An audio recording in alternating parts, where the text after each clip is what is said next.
Olá, boa noite a você. Este é o Jornal da Record. Roubo a carro forte deixa 5 feridos em rodovia do interior de São Paulo. Rio de Janeiro lança programa para aumentar cobertura vacinal de estudantes. O Jornal da Record já está no ar. Oferecimento: Bradesco. Nunca execute arquivos enviados por e-mail ou mensagem.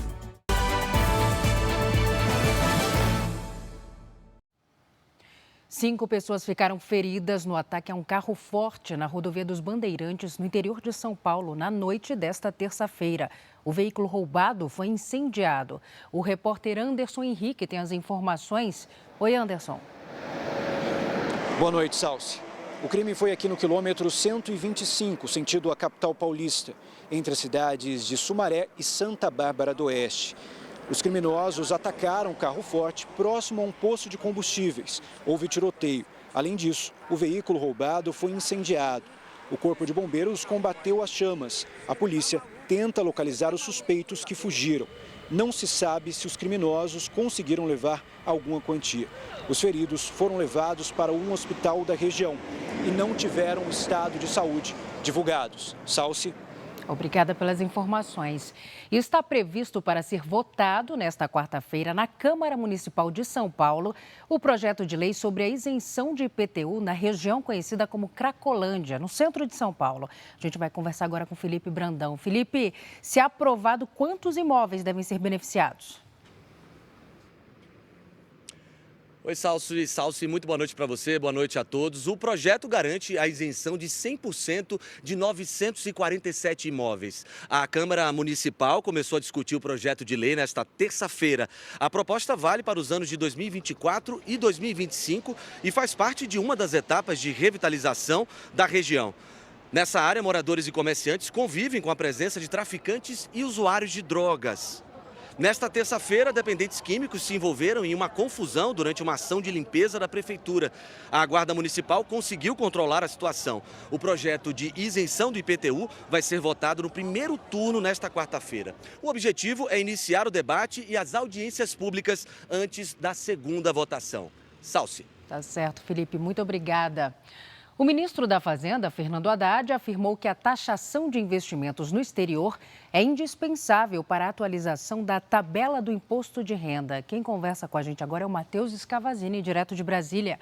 Oi, Matheus, boa noite. Boa noite para você, Salsi. O ministro Fernando Haddad esteve agora à noite com o presidente do Senado, Rodrigo Pacheco, para agradecer pelo envio da medida provisória à Câmara dos Deputados. Ele afirmou que vai ligar para Arthur Lira para negociar apoio à proposta de taxar fundos de investimentos de pessoas físicas no exterior. Segundo Haddad, a taxação de offshores vai servir para que pessoas que ganham até 2 salários mínimos fiquem isentas de pagar o imposto de renda. A proposta foi aprovada semana passada em comissão mista e agora segue para análise do plenário da Câmara. O ministro admitiu que o governo não tem um plano B caso a taxação de investimentos no exterior sofra resistência no Congresso. Salsi. Obrigada, Matheus. A CPI, que investiga invasões praticadas pelo MST, ouviu nesta terça-feira um dos fundadores do movimento, João Pedro Stedley. O líder do movimento dos trabalhadores rurais sem terra foi questionado sobre arrendamentos irregulares, desvio de recursos e sobre trabalho escravo.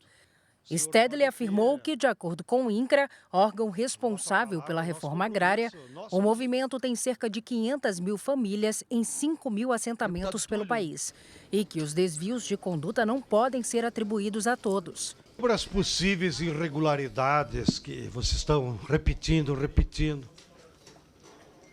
que pode acontecer em acampamento e assentamento, como é natural da vida humana. Não é natural, desculpe. Já respondi antes.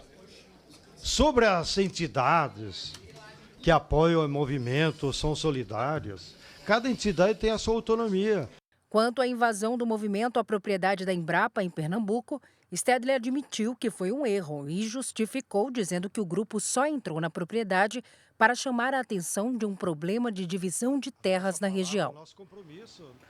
O ministro do Supremo, Alexandre de Moraes, autorizou à defesa da ex-primeira-dama, Michele Bolsonaro, o acesso à investigação sobre o caso de um suposto desvio de joias recebidas por Jair Bolsonaro. A Justiça Federal determinou a transferência do inquérito para o Supremo Tribunal Federal. A decisão atende a pedido do Ministério Público Federal em São Paulo, feito na sexta-feira. Foi o mesmo dia em que a Polícia Federal cumpriu mandados de busca e apreensão na investigação da suposta venda ilegal de presentes oficiais recebidos pelo ex-presidente Jair Bolsonaro. A operação foi autorizada pelo ministro Alexandre de Moraes, do Supremo Tribunal Federal. Para a Justiça Federal, o caso tem conexão com o inquérito das milícias digitais e, por isso, precisa ser analisado no Supremo.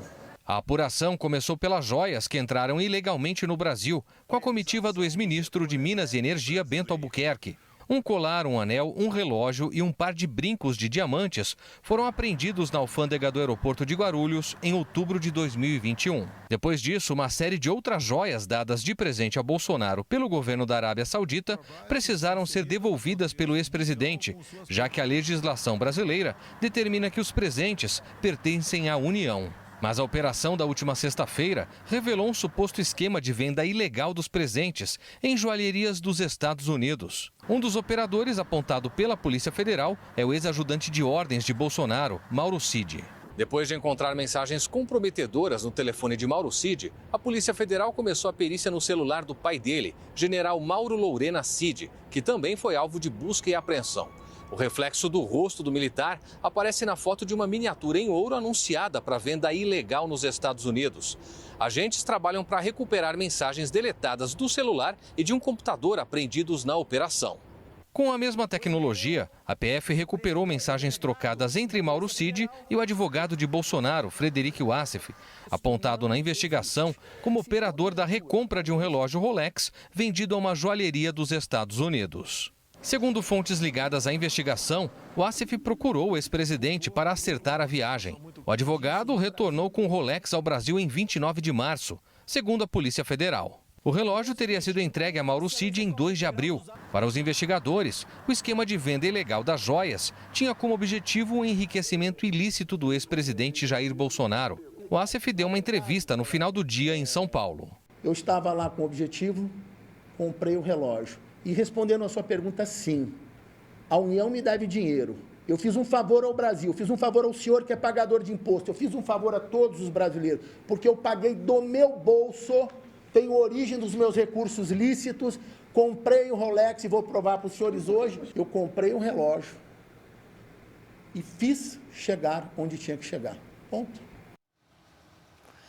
Um livro sobre habeas corpus em homenagem ao ministro aposentado Nilson Naves foi lançado nesta terça-feira no Superior Tribunal de Justiça. O lançamento reuniu juristas e autoridades do judiciário, como o ministro Dias Toffoli. Nilson Naves se aposentou em 2010 e fez parte da primeira geração de ministros nomeados para o Superior Tribunal de Justiça.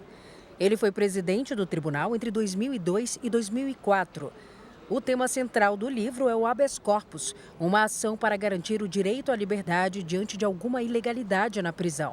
Para você ter uma ideia do aumento do habeas corpus, quando fundado ou criado o Superior Tribunal, ele julgava menos de 500 habeas corpus. Hoje, já está julgando um pouco mais de 80 mil por ano. Isso mostra a força do habeas corpus. No meu tempo de Federal de Recursos e de Superior Tribunal, eu contribuí para que essas coisas acontecessem. Nilson Naves teve uma atuação no judiciário marcada pela preocupação com os direitos fundamentais. O ministro Nilson Naves sempre foi uma referência tão grande, TRF, STJ, depois da magistratura para a advocacia, não pode ficar sem um marco desse, né? Não tem como você conviver com o ministro Nilson Naves e sair igual, você vai sair sempre um pouco melhor. Para tentar aumentar a cobertura vacinal de crianças e adolescentes, a Prefeitura do Rio de Janeiro lançou nesta terça-feira o projeto Vacina na Escola. O Leonardo Ack tem as informações para a gente. Oi, Léo, boa noite. Como é que vai funcionar esse projeto? Boa noite, Celso. Boa noite a todos. Olha, o objetivo do programa é atualizar as cadernetas de vacinação dos mais de 618 mil alunos da educação infantil e ensino fundamental da rede pública de educação. A ideia, Salsi, é verificar atrasos e pendências para colocar a carteirinha em dia. Vacinas como a da Covid, meningite, febre amarela, poliomielite, entre outras. A medida é para tentar atingir o índice ideal de vacinação infantil proposto pelo Ministério da Saúde, que é acima de 90%, já que a taxa de imunização caiu no último ano. Agora, as escolas particulares também podem fazer parceria com a Prefeitura para participar do programa. Salsi. Obrigada pelas explicações, Léo. No cenário internacional, a Espanha enfrenta uma terceira onda de calor com temperaturas acima dos 40 graus. Além do clima quente, quase 9 milhões de moradores sofrem com algum tipo de racionamento de água devido à falta de chuva. Uma Espanha com os termômetros marcando 45 graus Celsius. O país vive a pior seca desde 1981, com os reservatórios operando com apenas 40% da capacidade. Em Córdoba, na região de Andaluzia, quem passa pela rua tem que fazer parada obrigatória para se refrescar nas fontes. É uma das localidades da Espanha que sofre com um racionamento de água. O governo adotou o corte no abastecimento durante a noite e madrugada em cerca de 40 municípios. A economia de água também é adotada na Catalunha e em outras regiões espanholas. A seca atinge quase 90% do território espanhol, que enfrenta hoje limitações para o uso da água. Entre elas, a proibição de atividades como lavar carros, ruas e regar jardins. A Espanha vive a terceira onda de calor que atinge todo o continente. Aqui em Portugal, as altas temperaturas e o vento seco ajudam a propagar os incêndios que já destruíram 15 mil hectares só nos últimos dias. De volta ao Brasil para falar de futebol, no encerramento do primeiro turno do Brasileirão, o Atlético Paranaense derrotou o Cuiabá. No final do primeiro tempo, o uruguaio Agustín Canóbio não precisou nem sair do chão para cabecear e abrir o placar para o Atlético. O time paranaense, que tem 7 jogadores estrangeiros no elenco, contou com o entrosamento de 2 argentinos para ampliar, de Coelho para Zapelli. Final, Atlético 2-0. O Atlético termina o primeiro turno na 6ª posição e o Cuiabá na 8ª. Este foi o Jornal da Record. Ouça essa e as outras edições dos boletins JR 24 horas, agora também nas plataformas de áudio. Você fica agora com Fala Que Eu Te Escuto. Boa noite para você. Cuide-se. Tchau.